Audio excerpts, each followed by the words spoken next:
Hi, insightful individuals. Today I'm going to be sharing my testimony.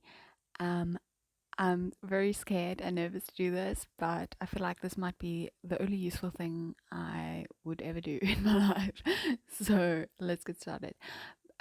Just a little warning, if you ever had the feeling of taking yourself out, if you know what I mean, and you are not completely healed from that, then maybe this isn't the video for you, but this really isn't heavy.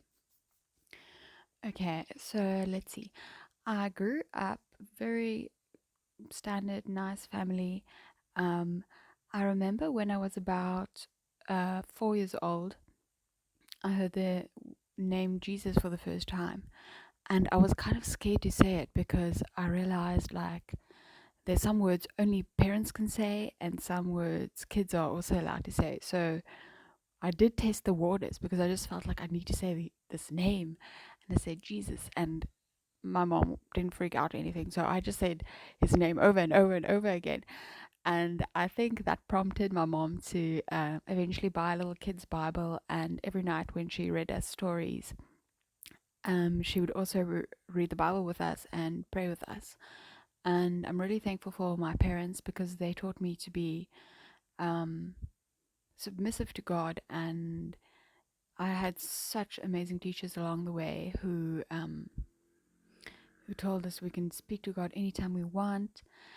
Um, but okay, so when I was about 4, I heard at kindergarten our teacher telling us Jesus is the Son of God and he's amazing and he did all these wonderful things. And I got jealous. I was so jealous. I was like, why is this boy?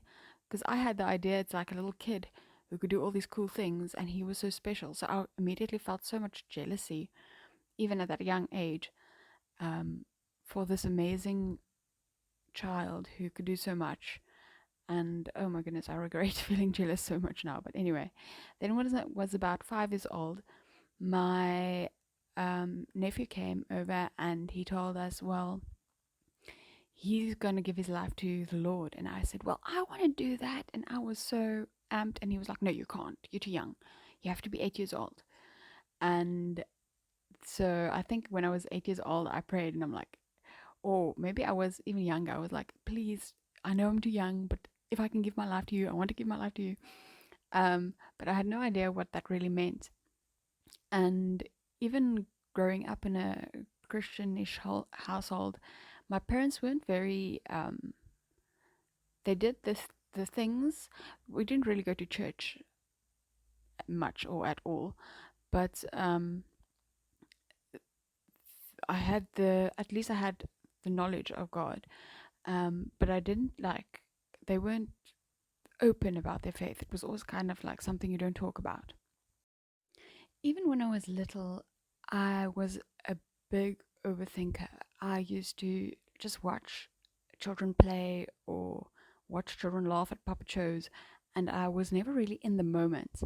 Um, I was also very rigid, so I wanted to do everything so perfectly, and I was always putting myself under a lot of stress. Like, say it was someone's birthday or Mother's Day or something, I would spend so much time making things and then I'd be unhappy with it and I'd start over again. So I was very rigid and perfectionistic, and I had this elaborate bedtime routine. Oh my goodness. So much so that I like hated going to bed because I had to do so much stuff before I felt like I could sleep. And when I did go to sleep, I'd be like exhausted, and then I wouldn't be very fresh when I wake up. And I know I once didn't do my routine, and then something bad happened to my grandma. So I was like convinced I need to do all this stuff. I was also very empathetic. Like, I had two teeny goldfishes or goldfish, and I had two teeny goldfish, and when they died, I was so unhappy. I cried and I couldn't eat fish anymore, and I was just so. Or for a while, I couldn't eat fish, and like even onions looked like the fish scales to me, and I was just very emotionally attached, and I felt so bad for them. And then I had hamsters, and when they died, it was like even more of a downward spiral um, in my little life.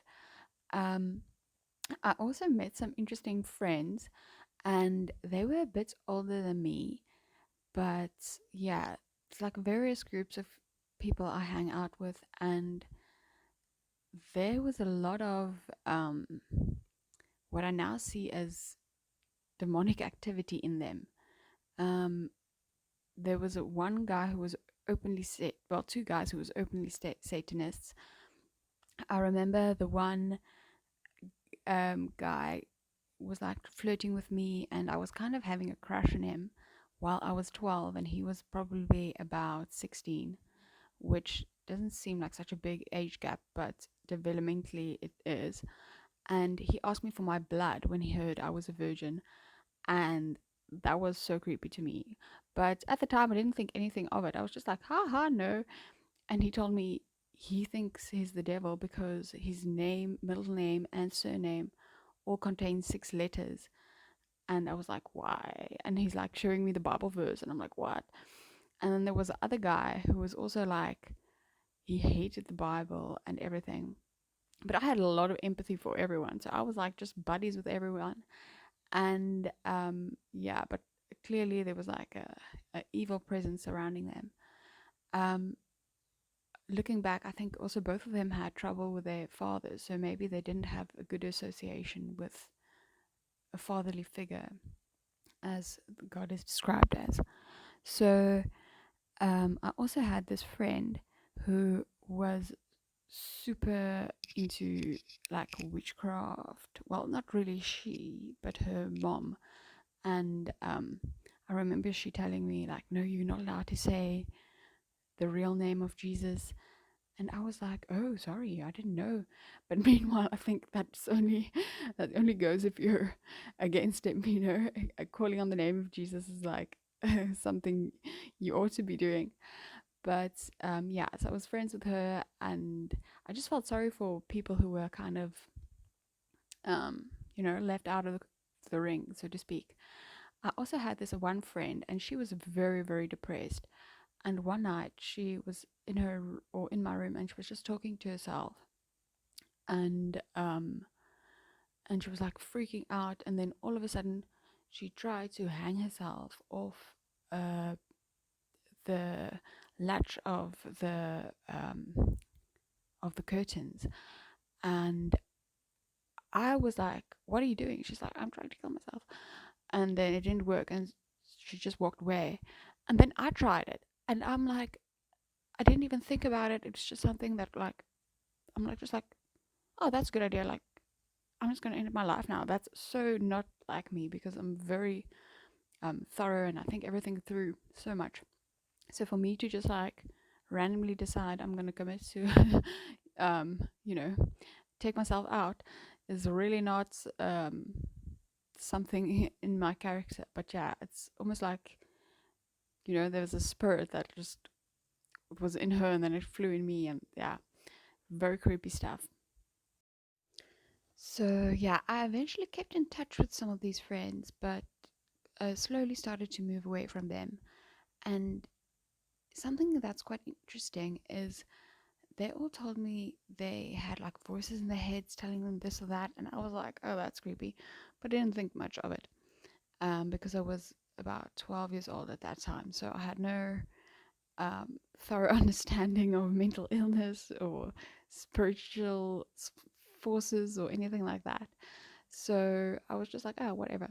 But what's interesting is I started to have a negative voice in my head. And I remember one day I went to school and like freaked out on the nicest guy. And the reason was he was just standing for a position of leadership at my school. And I was like yelling at him in front of everyone. And he was just so nice about it. And he just didn't say anything. And he just like smiled at me, and I felt so embarrassed afterwards. And it was so unlike my character. Like, my goodness, I cringe when I think about that. Oh, that's such a bad memory for me. But yeah, it's just like There was something in me that wasn't in me before. I remember going to church because this was a time when people who were going who were in church were going to declare their love for the Lord. So I thought, oh great, I want to do that. But I didn't really want to do it because for God. I just wanted to do it because I felt like it would look bad if I didn't. But obviously I was also super afraid of going to hell. So I was like, okay, I need to do this. And I went to church, and they had us fill out these forms to kind of see where we are in the process and of our faith. So how well our understanding of everything is. And I remember I couldn't answer a single question. I had no idea. It was like they asked us, what does God look like? And I was like, has anyone seen God? Are they talking about Jesus?